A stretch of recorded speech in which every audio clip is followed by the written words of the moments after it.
Hi. Hi. I'm Nick. I'm Jill. And we're HipStrings. Welcome to day 7 of the Base12 2023 Spinalong. Sorry, I had a brain fart there. I should read the Base12 number. Welcome to day 7 of the Base12 year 1207 Spinalong, which is 2023 in Base12. We are now on new empty bobbins. I don't know if you can see from that angle, but Jill still has a nice Ackerworks bobbin. I have a original Woolly Winder bobbin.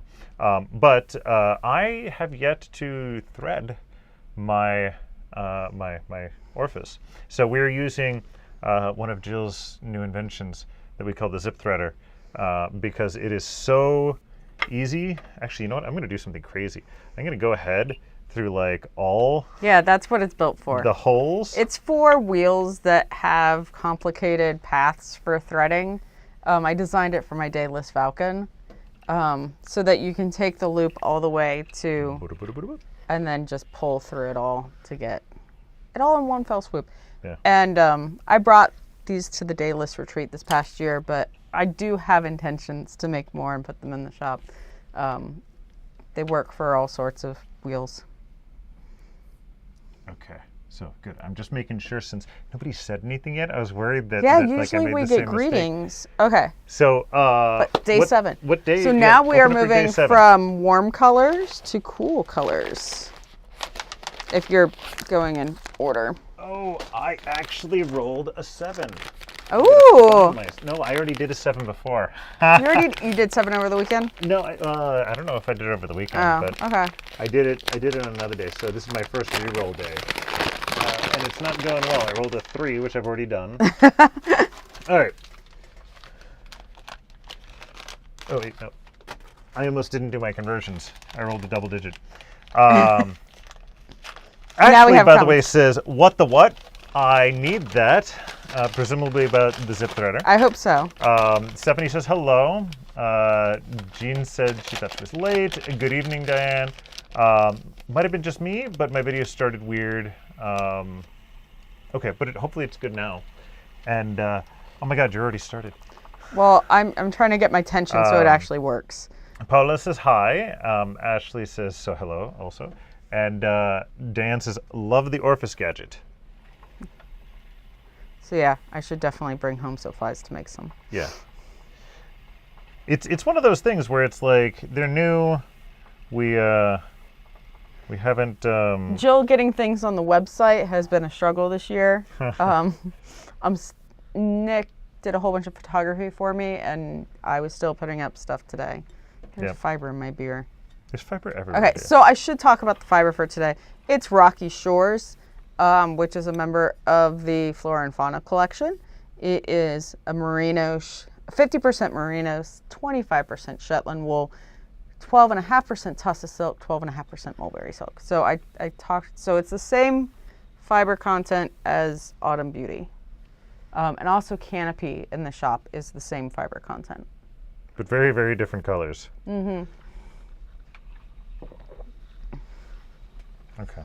Now I'm trying to get myself all started. New bobbin, new setup, new tension, new everything. So yeah, there's a difference between using a wood bobbin and an Ackerworks bobbin. I think I felt like I needed to go a gear lower, and I think I definitely do. Oh God. But now I'm okay. You talk. I'm concentrating. So yeah, definitely the Woolly Winder does not behave as well when you have a light bobbin. I have such.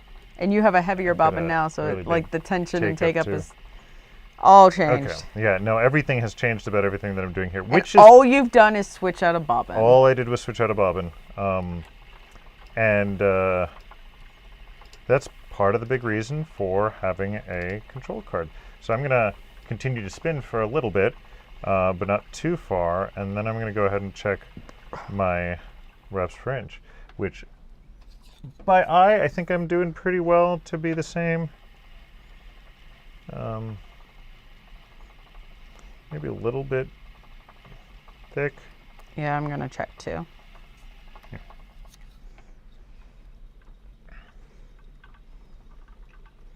I'm a little bit thin. So yeah, it does help to check every now and then and get everything realigned and everything. Especially if doing something major like changing bobbins. Your wheel operates very differently when the bobbin is empty versus when the bobbin is full, especially with flyer lead wheels. So flyer lead wheels are the wheels where your drive band is powering the flyer and you have a brake on the bobbin. That's what's called flyer lead. Because the flyer is leading the turning of everything. Yes. And then what else is there, Jill? There's bobbin lead, so that's when the bobbin has the drive band on it, and the flyer is braked. So flyer lead wheels are also known as Scotch tension. I actually learned something that actually the word scotched means brake. So it is nothing it to is do not a with the Scotch. Scottish. It's nothing to do with the Scottish. That it is a braked wheel compared to a double drive, and so it is scotched, which is actually a descriptive term and not Scotch. Unlike a Scotch egg, which is delicious. Or a glass of Scotch. Which is also delicious. Yes. By the way, Ashley is asking what is the stunning fiber behind us, and even before you answer, Diane has said, I see Chicago Peace. Yes. So I'm trying to wrap up some stuff that's lingering around the studio, and I had the bits to finish. Like I just had to do the last step for a Chicago Peace bat, which was the May bat of the month this year. So there is one in the shop. It's literally that one. It's literally that one. So whoever can get there first, it can be yours. Now waiting for your phone to go. Yes. And also Paula asks, your hair is more purple. I love it. Yes. So yeah, I purpled Jill's hair yesterday, but you had it under a hat. Yeah, I had it under a hat so you Yeah. couldn't see it. But it is more purple today. And then I dyed Gab's hair today as well. Yeah. I still haven't seen how it turned out because they just went straight to bed afterwards. I mean, after taking a shower after. Yes. Presumably they're not in bed with dyed hair or with the hair in the dye. Jam says, my Ashford is one of the first with Scotch tension. Interesting. I didn't know that there were Ashfords that were done as bobbin lead or double drive. Well, I know there were double drive ones, but I didn't. I should check my. Now I'm where I want to be. Let me check. I also increased I decreased my ratio. I was putting a little bit too much twist in. I'm pretty good.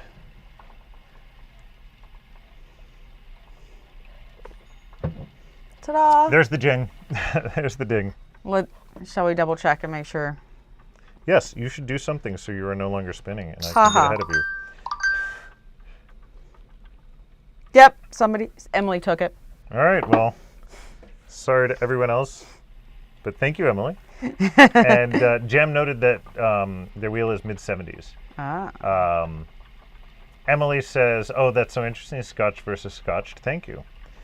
And I think it's one of those things where we've talked a lot about using descriptive terminology instead of legacy terminology in a lot of cases. Or cultural terminology. Especially cultural terminology, because there's things like Tunisian crochet where it has nothing to do with Tunisia, Yeah. and yet that's how the terminology, how everybody knows it. So there was, I can't remember the name of the teacher. Kira Delani. Thank you. Kira was very emphatic on trying to rename it as hybrid crochet. And I particularly like it because it gets rid of the ivory tower of terminology. Because when you go to somebody and you say Scotch tension, yeah, okay, technically it means braked, but nobody uses that way today. Yeah. And so you have to know the terminology And then in order learn to what the understand mechanics are. in order to understand what people are talking about. But then if you say bobbin lead or flyer lead, there's a lot easier to understand what the terminology is.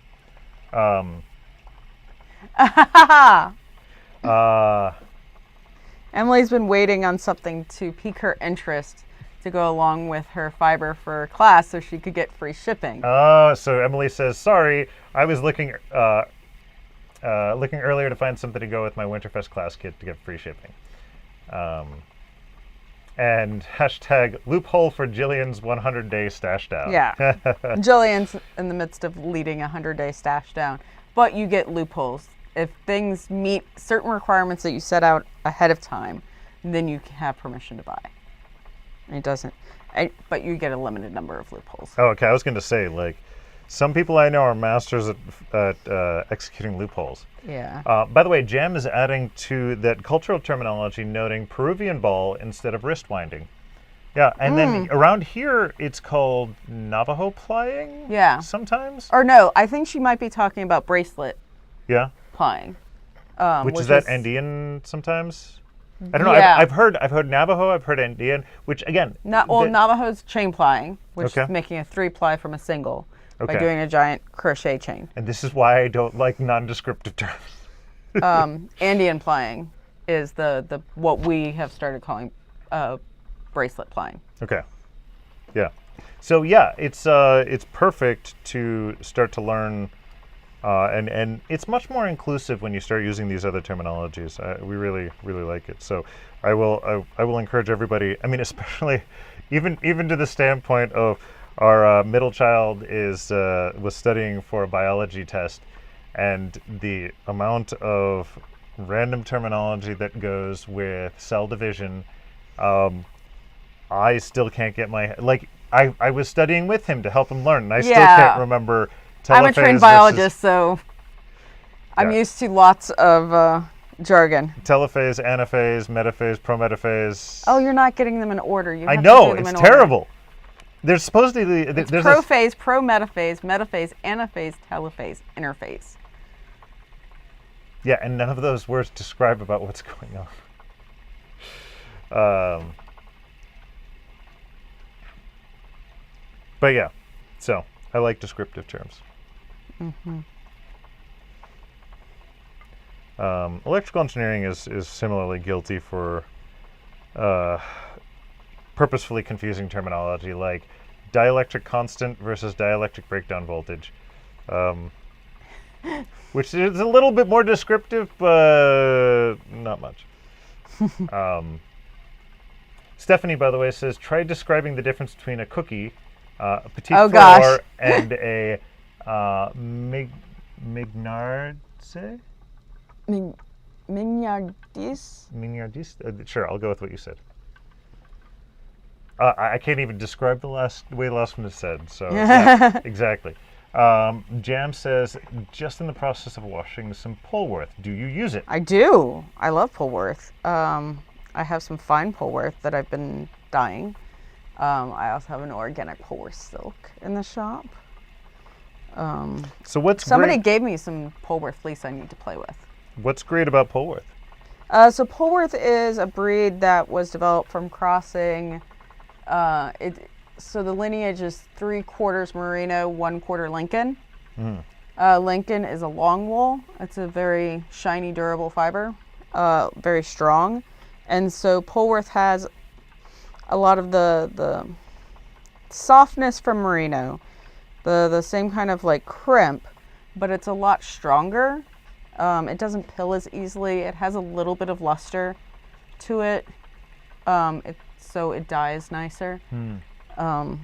It's not as matte when you dye it compared to Merino.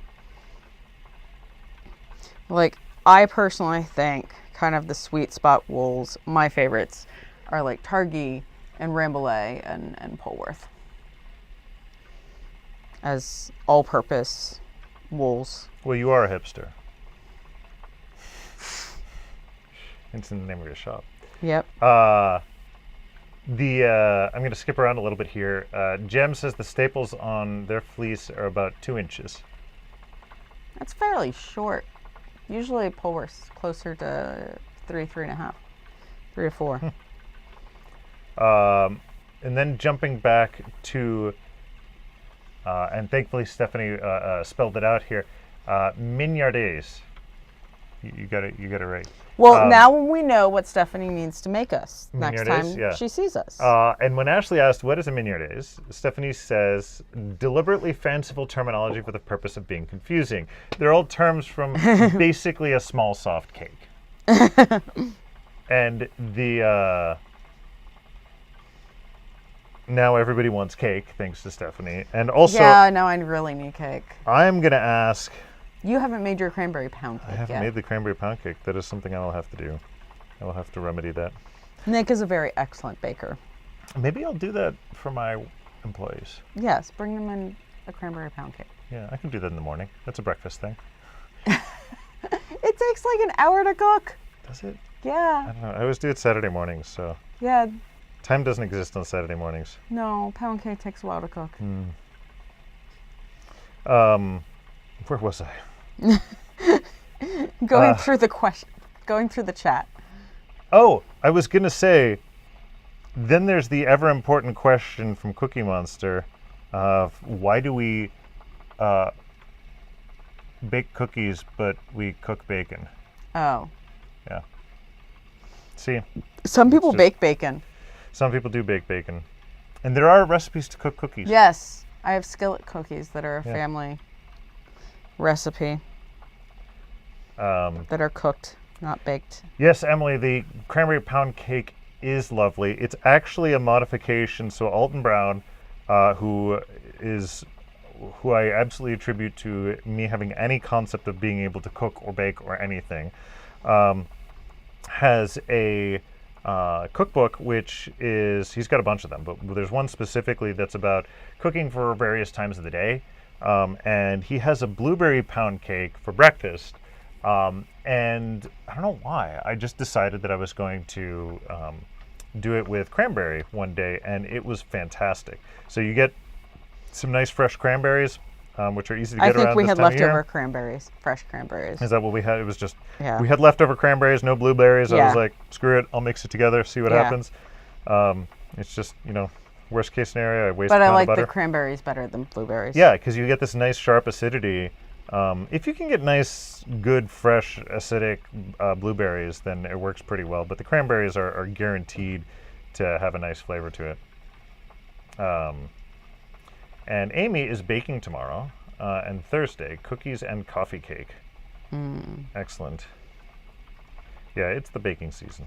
Yeah, I was disappointed that you did not bake this weekend.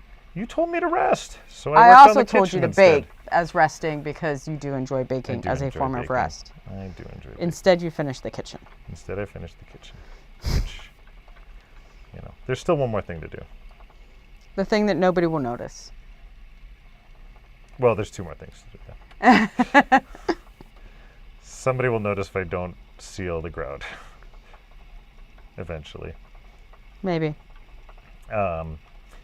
I think I've turned Emily into trying out the cranberry pound cake, and Ashley is chastising me for not listening to you at all because I didn't rest and I didn't bake. But I will correct that. I will bake. I've been following Dylan Hollis on YouTube, and if any of you have not seen Dylan Hollis, he makes a bunch of great shorts. And they are hilarious. Baking vintage recipes. Some of them are horrid, and he warns you of that, and it's just hilarious to watch him try to make it. Some of them sound like they'd be horrid, and they're fantastic, but go on. I have a hypothesis. I'm sure you do. About some of these vintage cookbooks. Yes. Because my family history, like we're from Midwest, we're from Kansas. And like community cookbooks are definitely a thing. Yep. Like it's the thing you do, you put it out, you share your recipes. I have this hypothesis that there's some people that deliberately put bad recipes into those community cookbooks. For sure.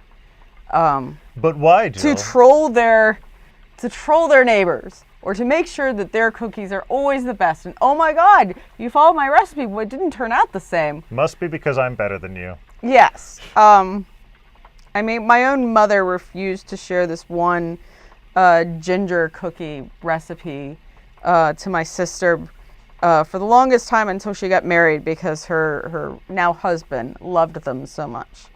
And it was a bribe to, well, you don't get the recipe until you marry my daughter. Which, that's the way the best marriages start, because you were. I don't think my sister makes those cookies for him anyway, so.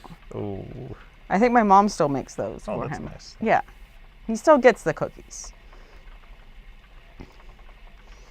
But I have some of those cookbooks, and I can certainly imagine that some of those recipes are not right on purpose. Yeah. So Stephanie, by the way, refuses to give out her eggnog recipe. So it's totally normal behavior. I agree. Refusing to give a recipe out, that makes sense. Giving out a bad recipe because you're guilted into giving something out, that's next level. That's like 4D chess there. And Ashley asks if I have checked out Dylan Hollis's cookbook. Yes, I have. We have Panko cookies. It's fantastic. I think the panko cookies are actually not in there. Oh, they aren't? But there was something we had that was from there that was delicious. Oh, yeah. I don't remember what it was. We should go back and just make something else. Yeah. We also need to make our brown butter, brown sugar cookies. We also need to make the Cheese Whiz, or not Cheese Whiz, but queso and cornbread. Cornbread, yes. Cornbread. Queso cornbread. I have the Jiffy cornbread for that. And queso. You heard Jill mention panko cookies. So they are this very bizarre combination of sweet and soft and crunchy that really shouldn't work, but works really well. Yeah. They're confusing, and then you want more. Yeah. But going back to Alton Brown and eggnog, one of the things that we failed to do that we should probably do later on. We just don't have the room in our fridge. And that's true. Alton Brown has a recipe for a aged eggnog, which is on his website, which is fantastic. We need an extra fridge just for like aging eggnog. Yeah. Just an for the eggnog fridge. Just a fridge for the eggnog. I mean, I guess we could put it in our mini fridge in the basement. Well, that's less space for beer. Yeah, but it's still boozy. Yeah, that's true. All right. This is a fiber podcast, not a food podcast. Maybe we should get back on the fiber train. Oh, why would we do that? I don't know. What? I feel like there's something else that we could have been talking about that I completely forgot about. No, it'll come back to me. I thought we had used up all your topics on your notes. I know. Well, we did, but there's some default ones, like, what are you wearing? Ah, yes. I'm wearing a modified Branches and Buds pullover. So it's the color work from Branches and Buds, which was a pattern in like the first issue of Making magazine. I don't remember who the designer was, but I didn't like the fit of the neck in other people's sweaters. And so I went and I took the Strange Brew sweater pattern from Tin Can Knits and figured out the right stitch count to drop in the Branches and Bud color work. Oh, wow. And did it that way. I didn't realize you did that. That's next level. Yeah. It's a hugely modified. The color work is hand spun from a gradient of merino silk from Fiber Optic. And the blue is Green Line Sport. It's an organic merino from Jaegerspun. So what am I wearing? You are wearing a Dustland sweater by Stephen West in Bowie DK in navy colorway.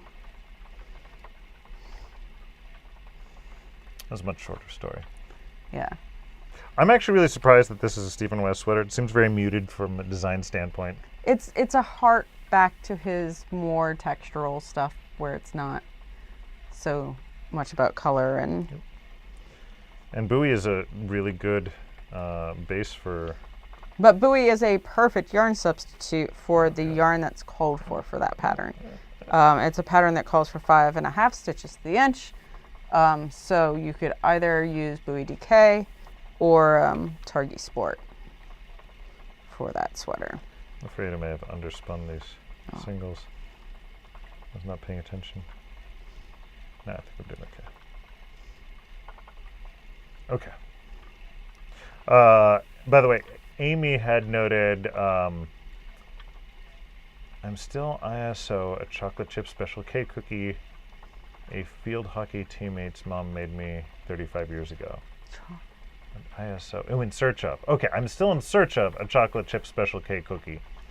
That's her holy grail cookie. Well, if anybody knows a recipe for that cookie, then Amy will be eternally grateful, it seems.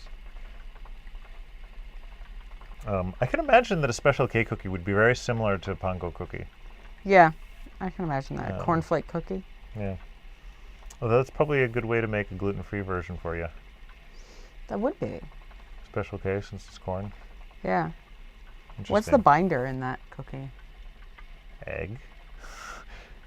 Is it just, it doesn't have flour No, in it has flour. It has flour. Okay. But flour is, I would consider flour a pigment in that case. But now we're just, I mean, I guess the gluten becomes the binder in there as well. Yeah. But you can use the gluten-free flour. Yeah. We're having like a completely parallel conversation here. I apologize.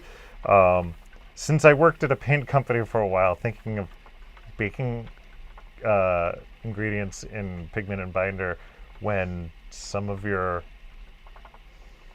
pigment can become binder, or I guess the flour is. Okay, I'm sorry. Emily says, have you finished your projects with last year's Base12? No, I haven't even Is started yarn a project? Yarn is a project. We have finished yarn projects. We plied it. We plied. Yeah. But Nick's skein is over there, and my skein is here. Yeah, mine looks prettier. We haven't finished our projects that have the year before that. Mine only looks prettier because it's not in a pile on the floor. That's what I meant to say. I didn't mean to compete against your spinning skills. Your prowess is not to be trifled with.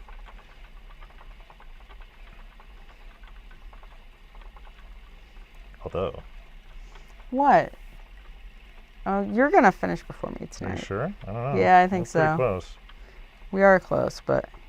Oh, good. I'm getting all sorts of thick and thin now. Well, now we've got to find a topic that you're really passionate about so that you're distracted. Would you like to talk about Transformers? No. I just like playing with them. I do kind of keep it on the fiber arts aspect.